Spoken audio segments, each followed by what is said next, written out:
આગામી 48 કલાકમાં વરસાદી માહોલ જામશે। હવામાન વિભાગની આગાહી છે। અનેક વિસ્તારોમાં ગાજવીજ સાથે સામાન્યથી મધ્યમ વરસાદ વરસી શકે છે। 18 જૂનના વેસ્ટર્ન ડિસ્ટર્બન્સ સક્રિય થશે। આજે બનાસકાંઠા, સાબરકાંઠા, અરવલ્લી, ગીર સોમનાથ, અમરેલીમાં વરસાદની આગાહી છે।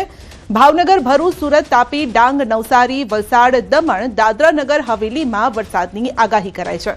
તો આગામી 7 દિવસ તાપમાન યથાવત રહેશે। 17 जून से लेकर 23 जून तक इसमें अगले 2 दिन के लिए हल्का से मध्यम बरसात का संभावना बताया गया है गुजरात रीजन के लिए। 18 जून के लिए जो गुजरात रीजन है इसमें जो डिस्ट्रिक्ट हल्का से मध्यम बरसात का संभावना रहेगा अमरेली,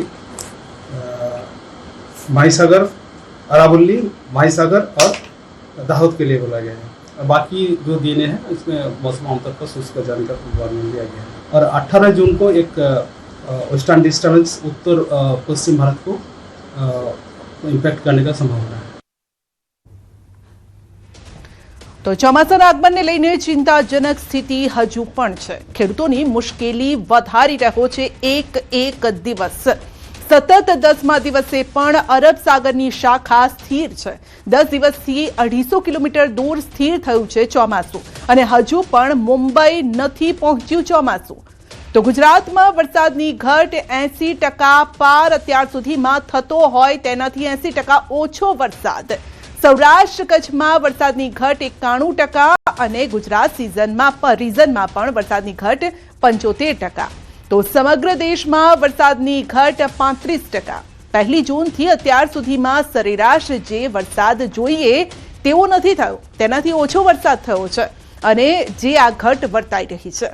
શું ચોમાસાના આગળના દિવસોમાં પણ વરસાદની આ ઘટ રિકવર થઈ શકશે કે નહીં તે એક મોટો સવાલ છે અને આ જ સવાલ અત્યારે ખેડૂતોને કોરી ખાઈ રહ્યો છે, ખેડૂતોની ચિંતા વધારી રહ્યો છે। સામાન્ય રીતે ભૂતકાળમાં ઘણી વખત જૂનમાં આ પ્રકારની સ્થિતિ થઈ ચૂકી છે, પરંતુ આ વખતે અલ નીનોનો ખતરો તોડાઈ રહ્યો છે અને એવામાં જુલાઈ, ઓગસ્ટ, સપ્ટેમ્બરમાં વરસાદની આ ઘટના આંકડા રિકવર થશે કે નહીં તેને લઈને ચિંતાજનક સ્થિતિ ઊભી થઈ રહી છે।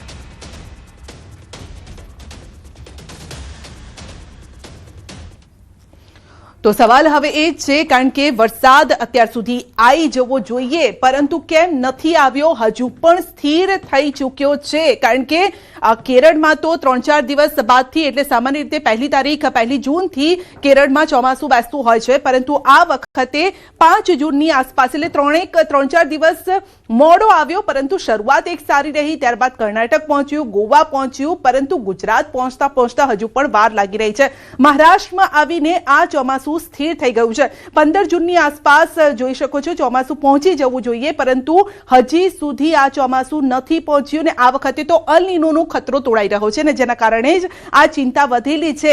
હવે સવાલ એ છે કે આ ચોમાસું ક્યારે પહોંચશે, કારણ કે 8 થી 17 જૂનની આસપાસ આ રેખા અહીંયા મહારાષ્ટ્રમાં આપણે જોવા મળી રહી છે, એટલે કે અહીંયા અરબ સાગરની જે ધરી છે અહીંયા સ્થિર થઈ ગઈ છે અને ત્યાંથી તે આગળ નથી વધી રહ્યું। બંગાળની ખાડીમાં અહીંયા થોડી હલચલ જોવા મળી રહી છે, એટલે આ તરફના જે રાજ્યો છે ત્યાં હજુ વરસાદ જોવા મળી રહ્યો છે, પરંતુ અરબ સાગરની આસપાસના જે પટ્ટીના ધારી પટ્ટીના જે રાજ્યો છે ત્યાં અહીંયા મોટો ખતરો અત્યારે જોવા મળી રહ્યો છે, કારણ કે અહીંયા વરસાદ નથી, ચોમાસું આગળ નથી વધી રહ્યું। આગળ વધીએ તો કચ્છમાં સવારથી જ વાતાવરણમાં પલટો જોવા મળ્યો છે। પ્રી મોન્સૂન એક્ટિવિટીના કારણે હવામાન બદલાયેલું જોવા મળી રહ્યું છે। જી હા, અને ભુજ અને મુન્દ્રાના ગ્રામ્ય વિસ્તારોમાં ઝરમર વરસાદ શરૂ થયો છે। તો જિલ્લાના અનેક વિસ્તારોમાં વરસાદી ઝાપટા પડ્યા છે, વાદળછાયું વાતાવરણ છે, આ વચ્ચે ઉકળાટ અને ભેજમાં પણ વધારો જોવા મળી રહ્યો છે। તો લોકોને ગરમીથી આંશિક રાહત મળી। વડોદરાની સયાજી હોસ્પિટલ ફરી એકવાર વિવાદમાં આવી છે અને હોસ્પિટલની ઓપીડીમાં 3 વ્યક્તિઓ દ્વારા નમાઝ અદા કરતા હોવાનો આ વિડીયો વાયરલ થયો છે। સોશિયલ મીડિયા પર આ વિડીયો વાયરલ થયો છે, ચકચાર મચી ગઈ છે। વિડીયો સામે આવતા પોલીસ અને હોસ્પિટલ તંત્ર દ્વારા તપાસ પણ શરૂ કરવામાં આવી છે। તો વિડીયોમાં દેખાતા વ્યક્તિઓ કોણ છે અને કઈ પરિસ્થિતિમાં આ ઘટના બની છે તે અંગે તપાસ ચાલી રહી છે।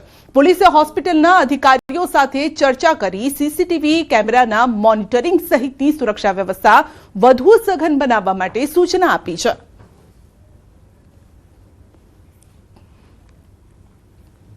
તો ભરૂચ અંકલેશ્વરમાં પણ ગેરકાયદેસર દબાણ સામે તંત્ર એક્શનમાં છે। શાકભાજી માર્કેટમાં ડિમોલિશનને લઈને ભારે હોબાળો, મહિલાઓ અને અધિકારીઓ વચ્ચે ઉગ્ર બોલાચાલી થઈ। મહિલાઓએ રસ્તા રોકો આંદોલન કર્યું શરૂ અને મહિલાઓ રસ્તા પર બેસી જતા ટ્રાફિક જામ થયો। ટ્રાફિક જામ થતા વાહન ચાલકોને હાલાકી પડી। મહિલાઓએ પાલિકા વિરુદ્ધ સૂત્રોચ્ચાર કર્યા। પોલીસે ઘટના સ્થળે પહોંચીને સ્થિતિ કાબૂમાં લેવાનો પણ પ્રયાસ કર્યો। બહેનો આંદોલન પર ઉતરી છે।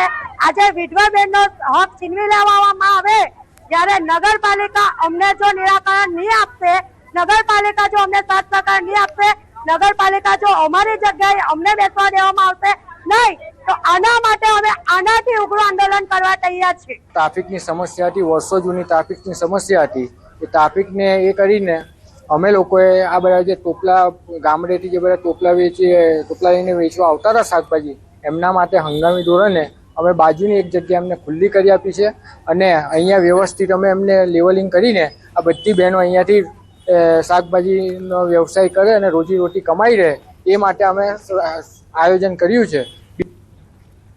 ભાવનગરની વાત કરીએ તો ભાવનગર મનપાને ધમકી મળી છે। કચેરીના બિલ્ડિંગને ઉડાવી દેવાની ધમકી મળી છે।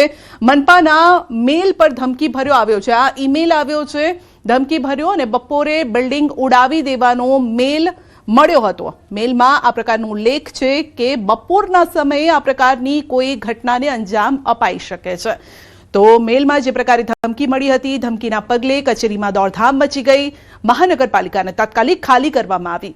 પોલીસ દ્વારા મહાનગરપાલિકા કચેરી ખાલી કરાવી બોમ્બ સ્ક્વોડ દ્વારા ચેકિંગ હાથ ધરાયું। મહાનગરપાલિકાની બહાર ફાયર, બોમ્બ સ્ક્વોડ, પોલીસ 108 સહિતનો કાફલો તૈનાત કરાયો અને હાલ પોલીસ દ્વારા તમામ પ્રકારનું ચેકિંગ પણ હાથ ધરવામાં આવ્યું છે। સાવચેતીના ભાગરૂપે તમામ લોકોને મહાનગરપાલિકાથી દૂર કરવામાં આવ્યા।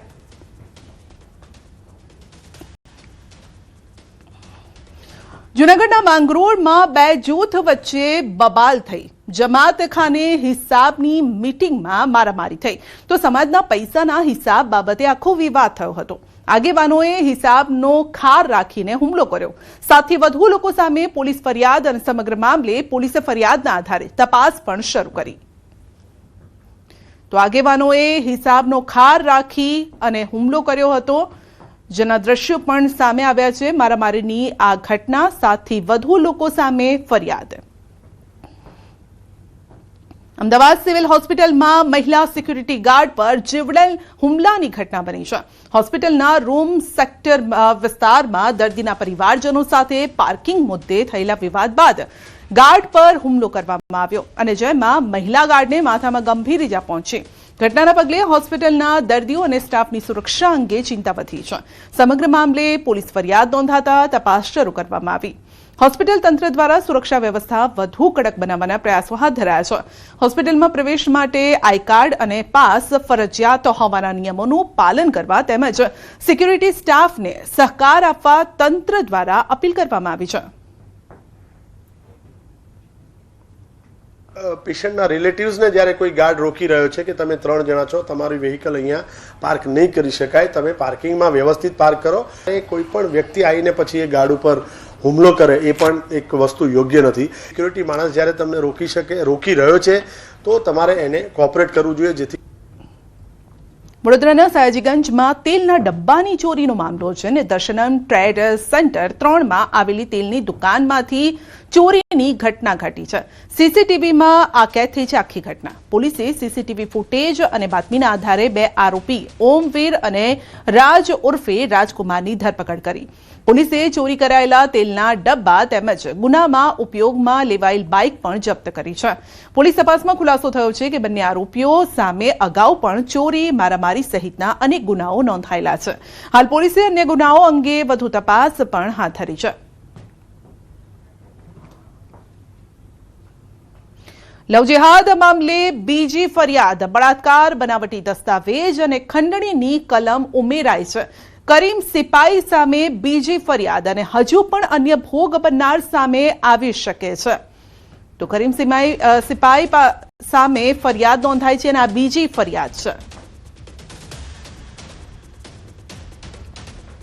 મહેસાણામાં સ્વચ્છતા અભિયાનને વેગ આપવા માટે હવે એસટી નિગમે કડક કાર્યવાહી શરૂ કરી છે.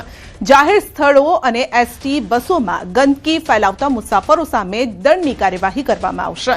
એસટી ડેપો કે બસ સ્ટેન્ડ પર ગંદકી કરનાર મુસાફરને સ્થળ પર જ 200 રૂપિયાનો દંડ ફટકારવામાં આવશે, જ્યારે કે બસમાં કચરો ફેલાવવા બદલ 100 રૂપિયાનો દંડ વસૂલવામાં આવશે. બસ અને બસ સ્ટેન્ડમાં સ્વચ્છતા જળવાઈ રહે તે માટે નિર્ણય લેવામાં આવ્યો છે.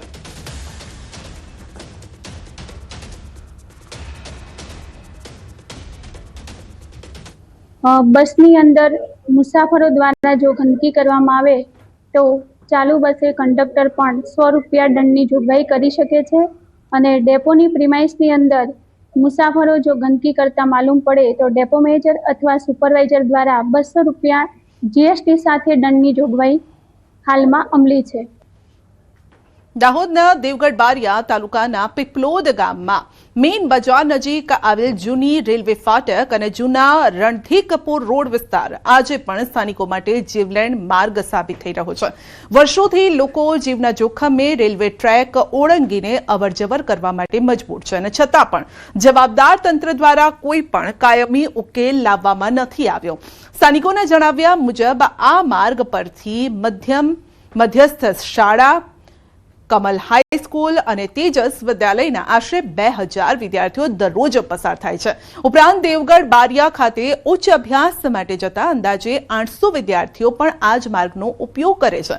આ સિવાય આસપાસના 60 થી 70 ગામના 4000 થી વધુ લોકો રોજિંદી અવરજવર માટે આ જોખમી રેલવે ક્રોસિંગ પર નિર્ભર છે.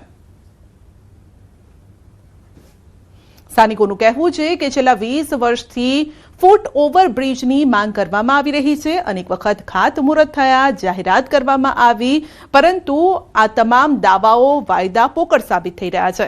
આજ દિન સુધી કોઈ પણ વાસ્તવિક કામગીરી શરૂ નથી થઈ અને હાલમાં ઉપલબ્ધ ઓવરબ્રિજ વાહનો માટે બનાવવામાં આવ્યો છે, જ્યારે કે પગપાળા જતા લોકોને લગભગ 3 કિલોમીટરનો વધારાનો ફેરો કરવો પડે છે.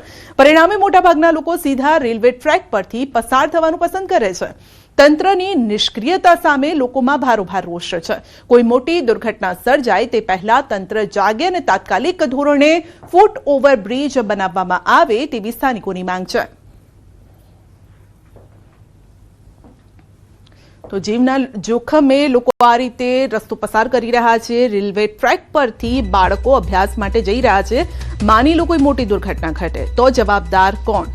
શા માટે તેઓ માટે કોઈ વૈકલ્પિક રસ્તો બનાવવામાં નથી આવતો? 2000 બાળકોનો આ સવાલ છે, તેમના ભણતરનો સવાલ છે અને તેમના જીવનો સવાલ છે. શું આ બાળકોનો જીવ એ જીવ નથી? શા માટે તેમના જીવ સાથે આ રીતે રમત રમવામાં આવે છે? અકસ્માતો બાદ પણ તંત્ર કેમ હજુ સુધારવા માટે તૈયાર નથી?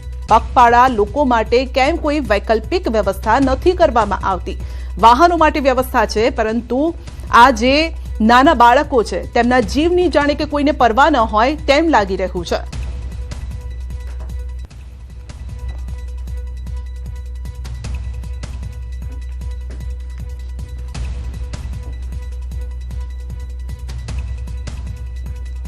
તો સવાલ હવે એ છે કે આ જોખમી સફર ખેડી રહ્યા છે. ન કરે નારાયણ ને ક્યારેક માની લો કે એવી કોઈ ઘટના બની જાય તો આખરે જવાબદાર કોણ રહેશે?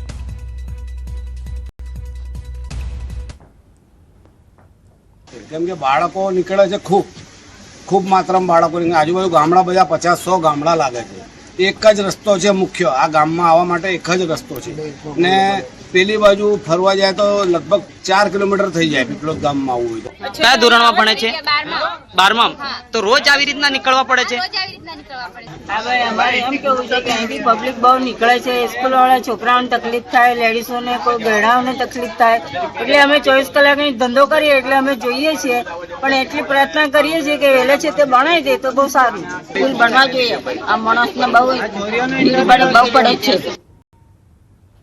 આ તરફ સુરતના પલસાણાના બગુમરા રેલવે ફાટક પાસે ટ્રેનની અડફેટે આવતા યુવકનું મોત થયું છે. ઘટનાની જાણ થતાં પોલીસ ઘટના સ્થળે પહોંચી તપાસ હાથ ધરી.